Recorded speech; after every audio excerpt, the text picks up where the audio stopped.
Émotion ressentie après avoir commis un acte honteux ou blessant, tourment causé par la conscience d'avoir mal agi. Le mot remords est l'un de ces termes qui exprime aujourd'hui une idée abstraite, tout en remontant étymologiquement à une réalité très concrète, ce qui en fait tout l'intérêt.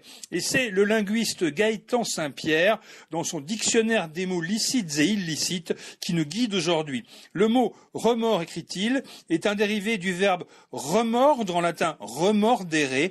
Remordre signifie bien mordre de nouveau ou mordre en retour, mordre de nouveau dans une belle tranche de pain ou mordre en retour pour parler d'un animal qui se défend après avoir été attaqué. Mais quel lien avec le remords qui nous occupe aujourd'hui?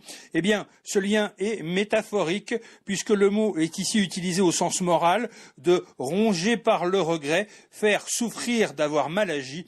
Le remords, c'est donc une sorte de morsure de la conscience, sentiment dont tout le monde n'est pas doté de la même manière. Ce qui s'exprime en 1951 par l'écrivain Martin Dugard dans une lettre devenue célèbre.